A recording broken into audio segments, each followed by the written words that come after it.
Close your eyes. Feel the soft breeze of the Nile against your skin.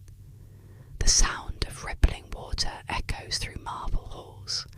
Somewhere in the distance, the faint melody of a harp drifts through the air. This is Alexandria, the jewel of ancient Egypt, and in its heart lives a woman whose name the world will never forget. Cleopatra, the last pharaoh, the living goddess of the Nile. Born into the royal Ptolemaic dynasty in 69 BC, Cleopatra was destined for power, but her throne was surrounded by treachery. Her siblings, hungry for control, plotted against her from the very beginning. Exiled from her own palace, she wandered the desert, until destiny intervened. When Julius Caesar came to Egypt, everything changed. The young queen saw her chance. Under the cover of night, she had herself rolled inside a carpet and carried through enemy lines to meet Caesar face to face. When the fabric unfurled before the Roman general, there she was, radiant, fearless, and smiling. That moment sealed an alliance that shook the world. Cleopatra and Caesar became partners, both politically and personally. From the shadows of chaos, they restored Egypt's stability. She bore him a son, Caesarion, the last hope for her dynasty. For a few brief years, peace returned to the Nile, but fate never allows peace to last forever. After Caesar's assassination, the tides of Rome turned red once more.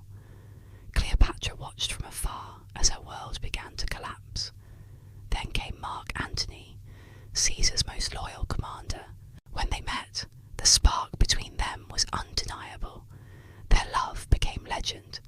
Together they built a kingdom of dreams. Two lovers ruling from Alexandria, surrounded by gold, incense, and the scent of lotus flowers.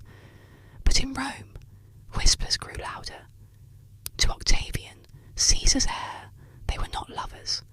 They were a threat. He accused Antony of falling under Cleopatra's spell, of betraying Rome for a foreign queen. And so, war was declared. The Battle of Actium raged across the Mediterranean. Fire, smoke, shattered ships. Antony's fleet fell to ruin, his soldiers scattered.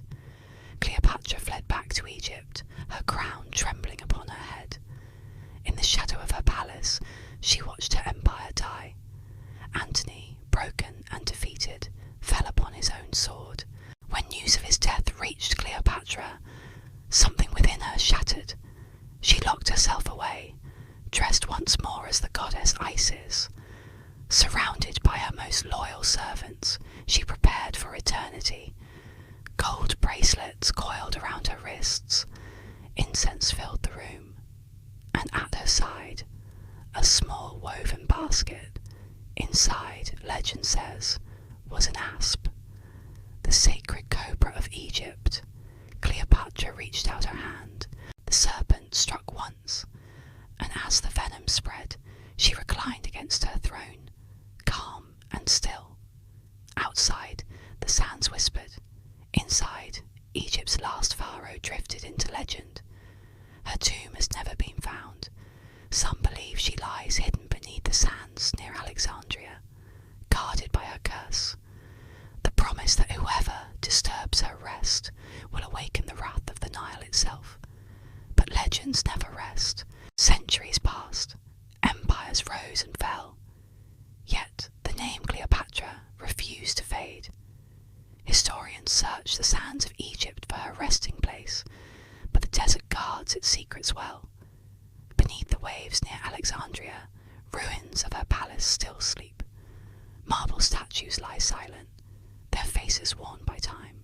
Some say Cleopatra's tomb hides beneath these waters, a place untouched by centuries, where gold still gleams in the dark. Archaeologists have found clues, ancient tunnels, forgotten chambers, hieroglyphs carved with the image of a serpent and a star. Each sign whispers the same promise. The queen still waits, and yet, perhaps her curse is real. Every every expedition that nears her resting place meets strange misfortune, equipment failures, sudden storms, unexplained sickness, as if the Nile itself protects her, wrapping her legacy in shadow. In Egypt, locals still speak of her in hushed tones. On quiet nights, they say a figure draped in gold can be seen wandering the banks of the river, her eyes shimmering like moonlight on water, her voice carried softly by the wind. Some believe she waits for her kingdom to rise again. Others say she guards the gateway between life and death, a queen who chose her own destiny and still reigns in the world beyond. Her story is not just about love or tragedy. It's about power, freedom, and the price of immortality. For Cleopatra, death was not an end. It was a declaration, a final act of defiance against Rome, against history itself.